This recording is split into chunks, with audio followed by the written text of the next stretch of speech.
For a very long time, I was very lukewarm in my relationship with God. Now, this carried on for a course of 6 to 7 years. Initially, when I was born, I was in the church and I was in a religion for 15 years.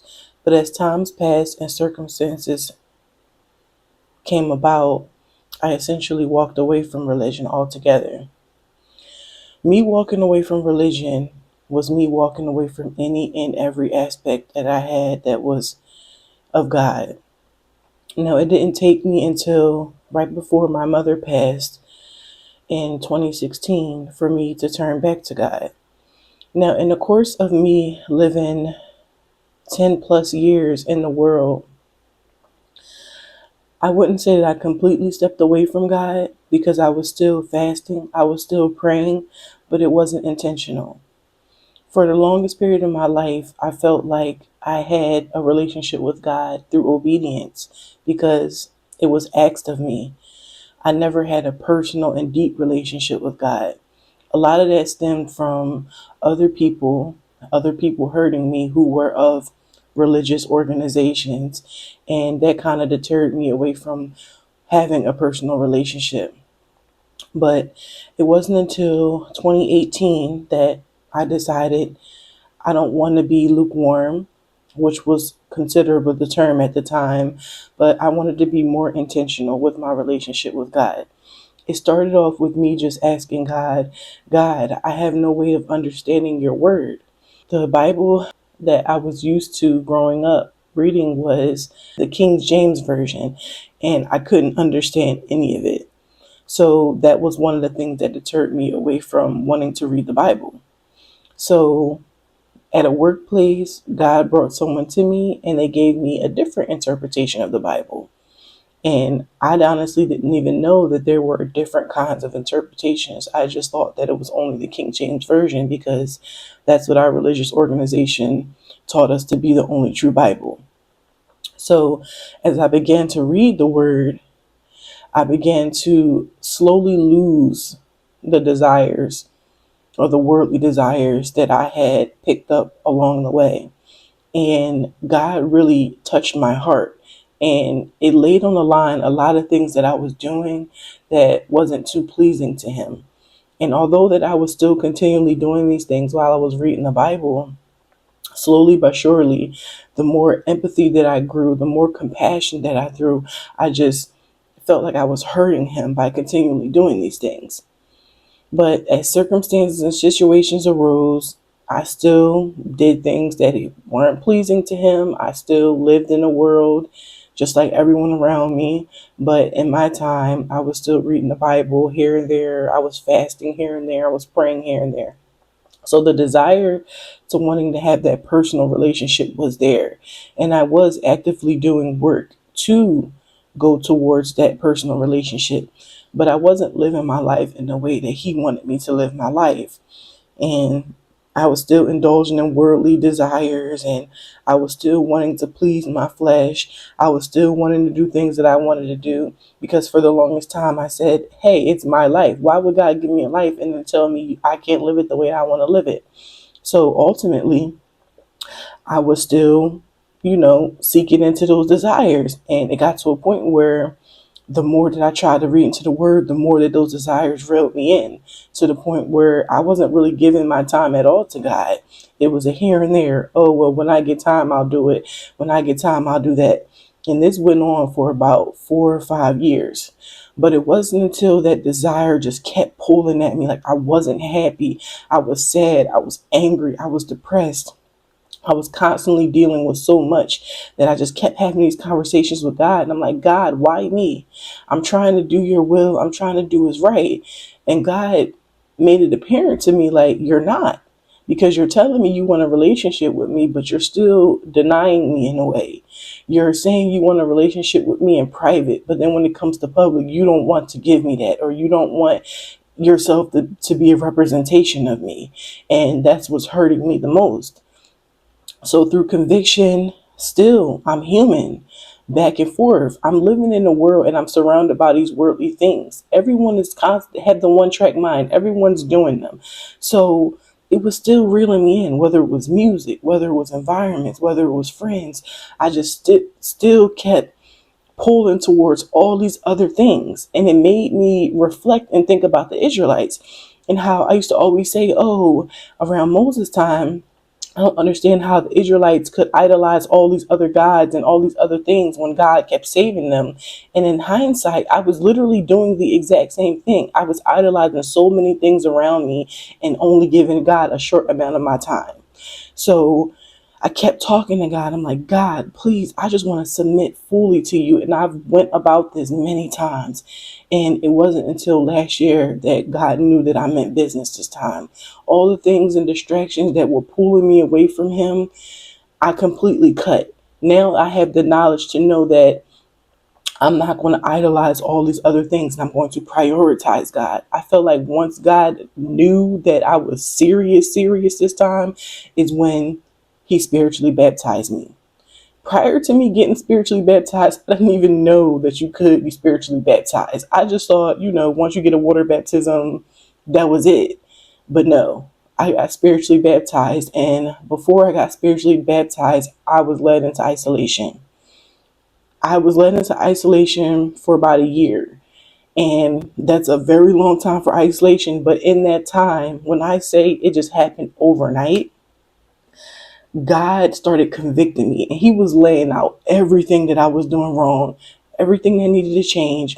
And a lot of the things that I was so angry and questioning him about, and why am I going through this, or why am I doing it? Why is this happening? Was me. It was personal conviction. It was the things and choices and decisions and environments that I was involving myself in that put me in those situations. And I just felt so convicted, and I was just crying. I'm like, I'm so sorry, God. I feel like we tend to blame and point the finger at all these other people and things and situations because the situation or the circumstance isn't ideal. So the first thing we can, is God. God is doing this. God is doing that. Or Satan is doing this, Satan is doing that. And in reality, it's your decisions, it's your actions that's hindering your own self in order of putting you in these positions. And that's not to say that God doesn't test us. Yes, he does. That's not to say that Satan doesn't test us. Yes, he does. But ultimately, it was my actions and the choices that I was making that weren't befitting, putting me in these situations. When I got spiritually baptized overnight, my desires, the way I thought changed. Everything shifted. I went from, I'm not going to give God 10 minutes of my time to, I'm going to give a certain period of time of my day to the things that I have to do in the world. And once that shift happened, and once God saw me putting in the work, actively reading, actively praying, actively planting seeds around me, wherever I was, the workplace, even to the friends I had at the time, I'm always talking about God. He saw that. And then overnight, he convicted me again. First, it was with the way I dressed. I always felt like, God, when I'm around other people, I don't want to be affiliated with the world. I don't want people to look at me and think that I'm of the world. Now, they see my tattoos, they say me, so they automatically put me in the same category with them.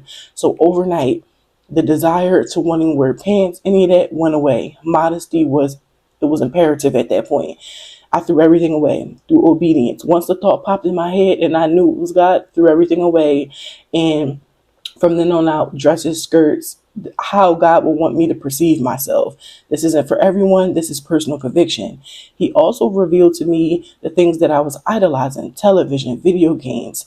Completely stopped watching TV, completely stopped playing video games. I was spending so much time focusing or idolizing these content creators and gameplay videos and playing the game and watching TV that was pulling me away from God as well, because I was spending those hours and hours and hours doing that rather than spending time with God. In that season of isolation, he removed people away from me. I lost all of my friends. I was struggling financially. I lost transportation. I lost so many things. And I didn't understand. I'm like, God, why am I losing all of these things? But again, as much as we question God, God still comes through for us, because he was explaining to me, not in physical words, but through my thoughts, and just letting me know, like, this is the things that you have to cut out that's hindering you, that's stopping you from growing. These friends that you think that are your friends, he was revealing to me in dreams, they have monitoring spirits. These people are having these conversations behind your back. They're not trustworthy. You need to let them go. So I let them go. ultimately everything that attached me to the world that was drawing me in, God completely removed from me, so that it opened up that access to like, okay, now's the time for you to really work on your personal relationship with me if this is what you're saying, you really want. So through the work, I actively did it. And in hindsight, I will say it was the best decision I ever made in my entire life. I'm just like, wow, like I'm now seeing when it came to my budgeting and finances, I was always stressing about, God, I'm struggling so much. I'm not really making that much. But then God revealed to me, Ka-Meir, you got all these little hobbies and stuff that you're doing that cost so much money that you're not even realizing costing so much money. Get rid of it. You don't need it. He made me understand the importance of a dollar, how money is so idolized in the world. People spend all their whole lives trying to chase it, chase it, chase it. And for what? And just like he told us time after again, you can't take this money with you. Like the money stays here once your physical body leaves. So why are people so obsessive over it? As long as you're able to make means for what you need and possibly some things for what you want, then you're fine. You don't really need to be obsessing over money and over all of these materialistic things. And I used to think for the longest, like, I don't really make that much to be trying to budget. But as I put my budget out there and wrote everything out and did the numbers, I'm like, hold on, I'm spending so much money on dumb stuff, like little stuff here and there. And then I was able to like see what could be changed. Why am I paying more for something that I don't necessarily need to be paying more for? And even though through all the budgeting, I was still like, it's not much of a difference. It was just showing me that this is God teaching me financial responsibility. He's teaching me like these tools that I need in order to be successful later down the line. Now, during that season of isolation, like I was actively just like a completely different person. Like, and I just kept reflecting on the fact that I'm thinking like, whoa, I was living a lukewarm life and not even realizing that I was living a lukewarm life, because I feel like believers, we get into this mindset of, okay, if I just incorporate God into my life here and there, then I'm living a great life, because it's not through works that I am, given eternal life. It's through salvation, through faith for Jesus' atonement. But then God was like, here it is on the front line. I'm just so grateful. I'm like, hold on, like, this is amazing. But I will say there's always ups and downs. So once you become lukewarm, from lukewarm to devout, and God makes you devout, when I say the spiritual attacks, when I say the enemy was working triple, quadruple time, like, and it was putting me in a position to struggle. I'm like, I'm doing all of this whole time and I'm a lukewarm. So now that I'm in a position of being devout, it's just an amazing to oversee all that I came from. And it took many, many, many, many years. So I went from only having a water baptism to now being spiritually baptized.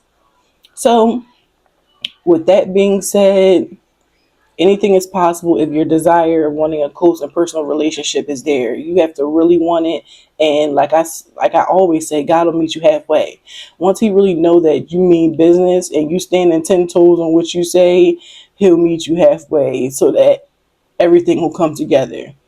But I love you guys, and I wish you guys have a blessed day, and I will see you in another one. Bye. Hey guys, if you like this video, please leave a like, comment, and subscribe.